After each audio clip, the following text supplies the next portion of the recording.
U pratnji domaćina gradonačelnika Tuzle Jasmina Imamovića gosti su obišli grad i kompleks Panonskih jezera te razgovarali o dosadašnjoj i budućoj saradnji. Prema riječima zastupnice u Europskom parlamentu Biljane Brodan, Tuzla je grad koja živi vrijednosti kakve su pozitivan primjer u cijeloj Europi u vrijeme kada preovladavaju totalitarna razmišljanja i netolerancija.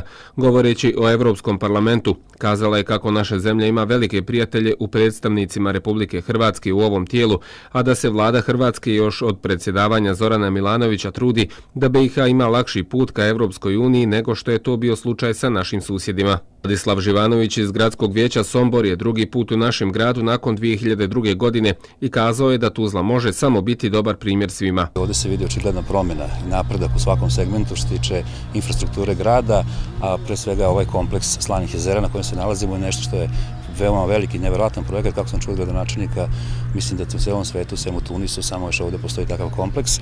Ovo za ovako nešto je potrebna pre svega vizija čoveka da bi ovo uradio, naravno tim saradnika oko njega koji će to sve da isprati i to jedno s drugim samo daje ovakav rezultat. Moram da kažem da moj grad, nažalost, nije imao ovako velikih projekata.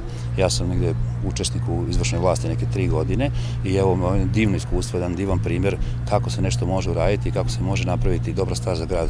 Gradonačelnik Jasmin Imamović je istakao kako mu je drago da gostima ima šta pokazati i čime se građani Tuzle mogu ponositi.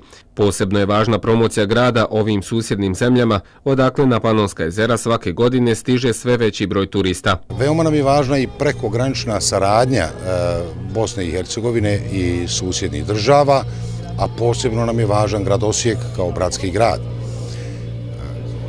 Jako je važno da smo dobri partneri sa Republikom Hrvatskom, koja je članica Europske unije i koja je najveći mogući navijač za Bosnu i Hercegovinu. Kad je privilegovani i hitni prijem Bosne i Hercegovine u Europsku uniju. I tu imamo velike prijatelje, odličan odnos, a i evropske parlamentarce, kao što je gospođa Biljana Brodan, koja je uvijek na našoj strani. Zajednička ocjena je da je ovaj susret bio od koristi svim učesnicima i da će u narednom periodu saradnja biti samo jača i kvalitetnija za dobrobit svih građana Osijeka, Sombora i Tuzle.